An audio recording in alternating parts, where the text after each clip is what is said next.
Halo teman-teman semua, kembali lagi dengan aku. Gimana kabar kalian? Semoga tetap sehat dan tetap semangat terus belajar bareng aku. Nah, di video kali ini sesuai dengan requestan dari subscriber dan penonton aku, teman-teman, yaitu membahas tentang kompetensi dan peran bidan. Nah, ini merupakan salah satu kisi-kisi resmi dari BKN ya, teman-teman, terkait SKB kebidanan. Nah, jadi tanpa lama-lama kita langsung aja ke videonya. Tapi sebelum ke videonya, jangan lupa di like, comment, subscribe, dan juga di share ke semua sosial media yang kalian punya, dan juga dinyalakan lonceng notifikasinya supaya kalian gak ketinggalan video terbaru dari aku. Oke, kita lanjut aja ke videonya. Oke teman-teman, sebelum kita masuk ke soalnya, di sini aku bakal kasih materi dulu tentang kompetensi bidan, peran, dan fungsinya juga sekalian teman-teman. Karena keluar di kisi-kisi dari BKN sendiri teman-teman, bahwa untuk SKB kebidanan itu ada tentang membahas kompetensi dan peran bidan, dan fungsi bidan itu nggak disebutkan teman-teman. Jadi di video kali ini aku masukin aja sekalian fungsi bidannya juga teman-teman. Oke, tanpa lama-lama kita langsung aja mulai ya. Nah, ini ada pengukuran kompetensi bidan mengacu pada Keputusan Menteri Kesehatan Republik Indonesia nomor 369 Menkes SK/111/2007 tentang standar profesi bidan, bahwa kompetensi bidan yang harus dimiliki adalah sebagai berikut. Nah, kompetensi bidan sendiri teman-teman itu ada 9 kompetensi. Nah, apa aja kira-kira, kita langsung lihat aja ya. Nanti linknya bakalan aku cantumin di description box aku teman-teman, jadi kalian tinggal klik aja. Nah, pada kompetensi pertama itu bidan mempunyai persyaratan pengetahuan dan keterampilan dari ilmu sosial, kesehatan masyarakat, dan etik yang membentuk dasar dan asuhan yang bermutu tinggi sesuai dengan budaya untuk wanita, bayi baru lahir, dan keluarganya. Nah, untuk kompetensi kedua itu bidan memberikan asuhan yang bermutu tinggi, pendidikan kesehatan yang dianggap terhadap budaya dan pelayanan menyeluruh di masyarakat dalam rangka untuk meningkatkan kehidupan keluarga yang sehat, perencanaan kehamilan, dan kesiapan menjadi orang tua. Kayak gitu teman-teman. Nah, berarti ini dia kayak pakai tingkatan ya teman-teman. Jadi kompetensi pertama itu kata kuncinya tadi di sini teman-teman. Mana dia? Membentuk dasar ya dari asuhan yang bermutu tinggi. Nah, kemudian pada kompetensi kedua itu adalah perencanaan kehamilan teman-teman, dan persiapan untuk menjadi orang tua. Kemudian kalau untuk kompetensi ketiga itu adalah bidan memberikan asuhan antenatal atau asuhan kehamilan ya teman-teman, ANC. Nah, untuk kompetensi keempat itu memberikan asuhan pada persalinan teman-teman. Jadi dia bertingkat nih urutan teman-teman, jadi gampang banget dihafalin, jadi nggak perlu dihafalin banyak-banyak teman-teman, cukup kata kuncinya aja. Kemudian ada kompetensi kelima, yaitu bidan memberikan asuhan pada ibu nifas. Kemudian kompetensi 6, bidan memberikan asuhan bermutu tinggi pada bayi baru lahir. Kemudian kompetensi ketujuh itu bidan memberikan asuhan pada bayi dan balita teman-teman, yaitu dari mulai umur 1 bulan sampai dengan 5 tahun teman-teman. Nah, kemudian ada kompetensi ke-8, yaitu bidan memberikan asuhan kepada keluarga, kelompok, dan masyarakat sesuai budaya setempat teman-teman. Nah, jadi yang kompetensi ke-8 ini lebih kayak ke umumnya ya teman-teman, ke komunitas, kebidanan komunitas teman-teman. Kemudian kompetensi ke-9 itu adalah bidan melaksanakan asuhan kebidanan pada wanita atau ibu dengan gangguan reproduksi. Nah, kompetensi 9 itu membahas tentang Kespro teman-teman ya. Oke teman-teman, nah kalau misalnya kalian mau baca mau baca yang lainnya, kalian nanti tinggal klik aja link di description box aku bakalan cantumin linknya di sini. Nah, untuk di materi ini, di video ini aku cuman bahas fokusnya aja ya teman-teman ya. Aku karena kan di kisi-kisi bilangnya kompetensi, peran, dan fungsi, jadi aku hanya bahas tentang kompetensi, peran, dan fungsi teman-teman. Kalau kalian mau membaca yang lainnya, boleh nanti kalian klik aja link di description box aku. Oke, kita lanjut lagi ke peran bidan teman-teman. Nah, ini kira-kira peran bidan tuh apa aja sih teman-teman? Nah, coba kita lihat ya. Nah, macam-macam peran bidan. Nah, ini berdasarkan Potter dan Petri tahun 2007, macam-macam peran bidan itu ada. Yang pertama, komunikator. Nah, apa sih komunikator? Komunikator adalah orang yang memberi informasi kepada orang yang menerimanya. Contohnya kalau untuk si tenaga kesehatan atau bidan teman-teman. Nah, ini Seorang komunikator, tenaga kesehatan seharusnya memberikan informasi secara jelas kepada pasien. Pemberian informasi sangat diperlukan karena komunikasi bermanfaat untuk memperbaiki kurangnya pengetahuan dan sikap masyarakat yang salah terhadap kesehatan dan penyakit. Nah, jadi komunikasi ini dalam arti lain, kita sebagai bidan tuh kita memberikan informasi yang penting ya, yang tepat juga teman-teman. Dan misalnya kalau misalnya dia ada penyakit ini, kita harus kasih tahu, jadi kita harus jujur sama pasien teman-teman, kayak gitu. Nah, itu untuk komunikator. Coba kita lihat peran bidan selain dari komunikator adalah ada sebagai motivator, teman-teman ya. Nah, itu peran tenaga kesehatan sebagai motivasi tidak kalah penting dari peran lainnya ya, teman-teman. Seorang tenaga kesehatan harus mampu memberikan motivasi, arahan dan bimbingan dalam meningkatkan kesadaran pihak yang dimotivasi agar tumbuh ke arah pencapaian tujuan yang diinginkan, teman-teman.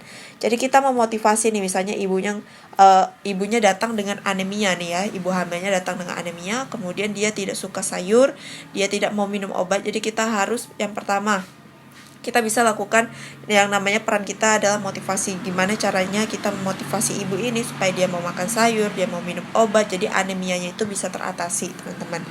Nah, kemudian selain ada motivator, kita lihat lagi nih, apalagi selain motivator, ada fasilitator, teman-teman. Nah, peran sebagai fasilitator dalam pemanfaatan buku KIA kepada ibu hamil juga harus dimiliki oleh setiap tenaga kesehatan pada setiap kunjungan ke pusat kesehatan. Fasilitator harus terampil mengintegritaskan 3 hal penting, yaitu optimalisasi fasilitas, waktu yang disediakan, dan optimalisasi partisipasi, teman-teman. Sehingga pada saat menjelang batas waktu yang sudah ditetapkan, ibu hamil harus diberikan kesempatan agar siap melanjutkan cara menjaga kesehatan kehamilan secara mandiri dengan keluarga. Nah, jadi kita memfasilitasi ibu hamilnya nih, teman-teman. Misalnya apa nih? Mungkin bisa kita adakan seperti kelas ibu hamil ya, teman-teman. Jadi kita fasilitasi ibu ini gimana supaya hamilnya itu sehat seperti itu, teman-teman, dan persalinannya lancar. Kemudian selain ada fasilitator nih, yang terakhir sebagai konselor, teman-teman. Nah, sebagai konselor itu bidan harus seperti apa, teman-teman? Nah, ini dia tujuan umum dari pelaksanaan konseling adalah untuk membantu ibu hamil agar mencapai perkembangan yang optimal dalam menentukan batasan-batasan potensi yang dimiliki. Sedangkan secara khusus konseling bertujuan untuk mengarahkan perilaku tidak sehat menjadi perilaku yang sehat, membimbing ibu hamil belajar membuat keputusan, dan membimbing ibu hamil mencegah timbulnya masalah selama proses kehamilan. Seperti itu, teman-teman. Nah, itu merupakan fungsi peran bidan sebagai konselor, teman-teman. Nah, itu dia tadi cuma 4 ya, teman-teman, peran bidan. Nah, setelah itu coba kita lihat masuk ke fungsi bidan, teman-teman. Nah, ini ada fungsi bidan, pasti kalian udah tahu ya, udah familiar banget sama fungsi bidan ini, teman-teman. Nah, fungsi bidan itu ada 4 juga. Yang pertama fungsi pelaksana, kemudian ada fungsi pengelola, kemudian peneliti, dan pendidik, teman-teman. Nah, coba kita lihat nih fungsi pelaksana. Nah, fungsi bidan pelaksana itu terdiri dari beberapa hal nih, teman-teman, yaitu ada 9 ya. Itu melakukan bimbingan penyuluhan kepada individu keluarga, melakukan asuhan kebidanan untuk proses kehamilan, persalinan, nifas, bayi baru lahir, menyusui, balita, kemudian gangguan sistem reproduksi, ya KB, ya teman-teman, menopause, banyak banget nih asuhan kebidanan lah kalau tentang bidan sebagai pelaksana, teman-teman. Kemudian bidan sebagai pengelola, teman-teman, yaitu apa aja nih kira-kira? Yang pertama, mengembangkan konsep kegiatan pelayanan kebidanan bagi individu, keluarga, kelompok, dan masyarakat. Kemudian menyusun rencana pelaksanaan pelayanan nih di lingkungan unit kerjanya. Kemudian juga ada memimpin koordinasi, melakukan kerjasama, serta komunikasi ya, teman-teman, memimpin evaluasi hasil kegiatan dan lain sebagainya. Kemudian ada fungsi pendidik. Fungsi pendidik ini seperti lebih ke penyuluhan ya, teman-teman, membimbing ibu hamil, kemudian melatih dukun bayi, kader, dan lain sebagainya, teman-teman. Kemudian ada bidan sebagai peneliti, teman-teman, yaitu melakukan evaluasi, pengkajian, survei, dan penelitian yang dilakukan sendiri atau berkelompok dalam lingkungan pelayanan kebidanan. Kemudian melakukan penelitian kesehatan keluarga dan keluarga berencana, teman-teman. Nah, ini bisa juga kayak seperti kita survei ya, bidan desa ya, teman-teman, survei ke masyarakat, turun lapangan ya, teman-teman, seperti pelaksanaan kayak untuk melakukan MMD ya kalau nggak salah aku teman-teman. Coba kalian yang bidan-bidan desa coba komen di kolom komentar ya teman-teman. Oke teman-teman, segitu dulu materi dari aku. Semoga membantu. Nanti 3 link ini bakal aku cantumin di description box aku. Jadi kalian tinggal lihat aja link description aku dan kalian klik teman-teman. Oke, tanpa lama-lama kita langsung aja masuk ke soal nomor 1. Oke, ini dia soal nomor 1. Kita baca bareng-bareng. Pertanyaannya, ada berapakah kompetensi bidan sesuai dengan keputusan Menteri Kesehatan Republik Indonesia nomor 369-Menkes-SK-111-111-2007. Oke teman-teman, tadi kan udah aku bilang ya bahwa kompetensi bidan berdasarkan keputusan Menteri Kesehatan Republik Indonesia itu ada 9 kompetensi teman-teman ya. Jadi jawabannya adalah yang E. Oke, kita lanjut lagi ya ke soal nomor 2. Oke teman-teman, kita lanjut lagi ya ke soal nomor 2 nih. Pada keputusan Menteri Kesehatan Republik Indonesia nomor 369-Menkes-SK-111-2007 tentang standar profesi bidan bahwa kompetensi bidan yang harus dimiliki ada 9 kompetensi. Yang mana di bawah ini merupakan kompetensi 3 adalah yang merupakan kompetensi 3 itu mana teman-teman? Kalau yang A, gangguan cash flow itu nomor 9 nih. Kalau yang B, bidan memberikan asuhan antenatal. Nah, ini yang ketiga ya, teman-teman. Kemudian yang C, bidan memberikan asuhan persalinan, ini nomor 4. Kemudian nifas itu nomor 5. Bayi baru lahir itu nomor 6, teman-teman. Nah, nomor 1 dan nomor 2, nomor satunya itu adalah pelayanan dasar, teman-teman ya. Ingat aja kata dasar, teman-teman. Oke, kemudian pelayanan kedua itu adalah persiapan kehamilan teman-teman ya, dan persiapan untuk menjadi orang tua, seperti itu. Jadi dia runtun teman-teman, bertingkat. Jadi gampang banget lah untuk dihafalin kompetensi ini teman-teman. Walaupun dia kelihatannya banyak ya, ada 9. Nah, berarti di sini jawabannya adalah yang B. Kita lanjut lagi ke soal nomor 3. Oke teman-teman, kita masuk ke nomor 3 nih. Berikut ini yang bukan merupakan peran bidan kecuali. Oke, peran bidan itu tadi ada 4 peran ya teman-teman, sama dengan fungsinya juga ada 4. Nah, kira-kira yang termasuk peran bidan itu tadi apa aja teman-teman? Yang pertama adalah komunikator ya teman-teman, komunikator. Nah, itu dia, kator. Kemudian yang kedua ada motivator teman-teman, motivator ya. Nah, kemudian ada apalagi teman-teman? Konselor teman-teman, konselor atau orang yang memberikan konseling ya teman-teman. Kemudian selain konselor ada satu lagi yaitu fasilitator teman-teman, atau orang yang memfasilitasi, fasilitator. Nah, ini adalah 4 peran bidan teman-teman. Berarti di sini yang bukan merupakan peran bidan kecuali. Nah, kalau misalnya ada pertanyaan kayak gini, kalian tinggal coret aja kecuali dengan bukannya. Berarti kan pertanyaannya berikut ini yang merupakan peran bidan. Nah, maka jawabannya adalah yang A teman-teman. Kalau advokat bukan, kalau pendidik, pengelola, peneliti ini lebih ke fungsi bidan teman-teman ya, jangan kebalik ya teman-teman. Nah, ini adalah fungsi, kalau yang ini adalah peran teman-teman. Nah, ini dia.